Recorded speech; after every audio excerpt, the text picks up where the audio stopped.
Hi, and welcome to Miss Mary's Social Studies class. Today we are going to be discussing Buddhism and India's Golden Age. But before we continue, let's just kind of review what we went over in our last section. We learned about the Aryan migration leading India to develop into a complex and blended culture. We discussed the caste system and how a person's job defines where they are within the social classes. We discussed the religion and beginnings of Hinduism and what reincarnation and karma meant. And now we will be discussing Buddhism and India's Golden Age.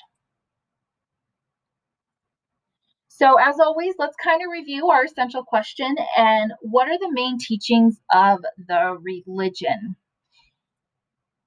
Buddhism. Buddhism is based on the teachings of Siddhartha Gautama, who was a prince who gave up his wealth and position to try to understand the meaning of life.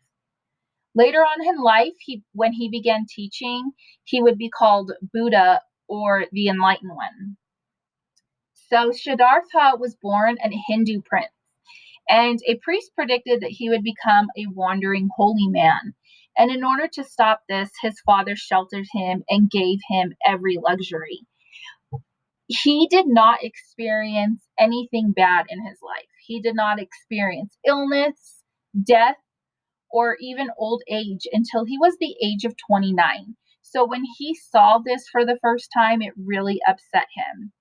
And for 6 years, Siddhartha starved himself. When this did not show him anything, he sat under a fig tree and meditated until he found the understanding he was looking for. Buddhism. So his meditation gave him insights into reality, which he called the Four Noble Truths. And these are the Four Noble Truths of Buddhism. People suffer because their minds are not at ease. That condition comes from wanting what one doesn't have or from wanting life to be different. People can stop suffering by not wanting, and people can stop wanting by following the Eightfold Path. And the Eightfold Path involved having the right opinions, desires, speech, actions, job, effort, concentration, and meditation. If one would follow this path, it would lead to nirvana or the end of suffering. After the death of Buddha, his followers gathered all his teachings to pass it on to others. And these collections of his teachings are called the Dharma. It is often shown symbolically as a wheel. Monks and nuns, men and women, or the men and women who live in religious communities, help to develop the actual formal religion of Buddhism. And over time, Buddhism split into many branches. Some stress the importance of being a monk, where others stress meditation. Other Buddhists taught the ordinary people who could become Buddhas. So some Buddhists actually believe that if you work hard enough and you reach what you need to, you can become a Buddha as well. Our next essential question focuses on how did the Mauryan rulers unite northern India into the first great Indian empire? So for centuries, separate Aryan kingdoms battled each other. And around 550 BC, Magadha, a northeastern kingdom, began to gain strength. Then in about 321 BC, Chagradupa Maurya became king of Magadha, and he conquered much territory, and soon his empire covered much of the subcontinent.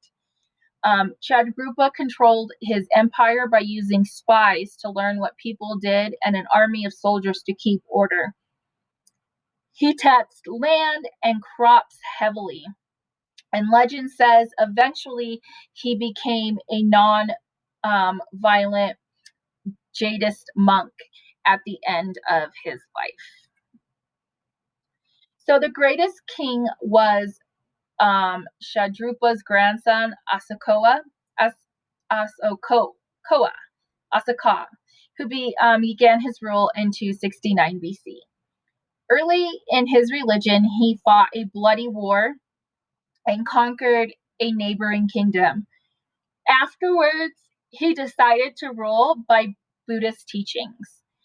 He gave up constant warfare and he tried to rule peacefully by law instead. He had his policies carved on rocks and pillars, and the rocks advised people to be truthful and kind. Asaka's patronage and the Buddhist rulers that followed him attracted people to its monastic order. And rulers that followed him sent missionaries to bring new converts to Buddhism. Asaka's officials planted trees, dug wells, set up hospitals, and built rest houses along main roads. So they were very dedicated at helping and working for those that needed it. So changes to Hinduism. And this was important because with the popularity of Buddhism, fewer and fewer people were worshiping Hindu deities. Early Hinduism had set up complex sacrifices that actually only priests could perform. And the rites were written in Sanskrit, which fewer and fewer people spoke. And this caused many to feel extremely distant from the deities themselves. Hindus thought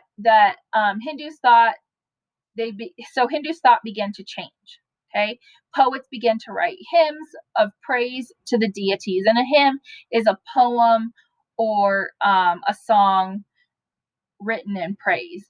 And they began to write these in languages that were common for the people that spoke. So it was written in more common language. These poets became very popular across India, and as a result, they began to feel a renewed love for their Hindu deities. Eventually, Buddhists lost most of its followers in India. So, essential question: who were the Guptas and when did they rule India? So, the golden age of the Guptas, similar to the Mayans and the Guptans, began as leaders in Magadha.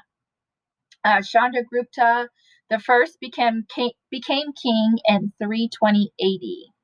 Right away, he married another king's daughter, and through that, he gained new lands. Later on, his son even further enlarged the empire by fighting wars. Chandragupta's grandson was probably the greatest of the family, and his reign lasted from 375 AD to 415 AD. During this time, India had what we now know is its golden age. So, some of the things that India gave us: art and literature. Under Chandragupta II, Indian arts flourished. Architects erected gracefully designed temples, and artisans painted murals and sculptured statues. Kalidasa wrote beautiful plays and poems in Sanskrit, and his most famous play is about a young woman that the king falls in love with. He later forgets her due to an evil curse laid on him, and then finally the couple are united once again in heaven. And he is actually considered one of the greatest writers India ever had. Now, it was in mathematics and science and metallurgy that India really flourished. So, without India, we would not have the numerical system that we have today. So, they invented the numerical system we actually use. They developed the decimal system and the symbol for zero. And one mathematician figured out the length of the year, and he also estimated the value of pi. So that's where we get pi from, not the pie you eat, but the pi in math, 3.14. Doctors added new techniques to the ancient practice. Um, this is one of the oldest systems of medicine in the world, and it promotes health through diet, exercise, and other methods to maintain energy. Indie artisans developed advanced methods of metallurgy or metalwork.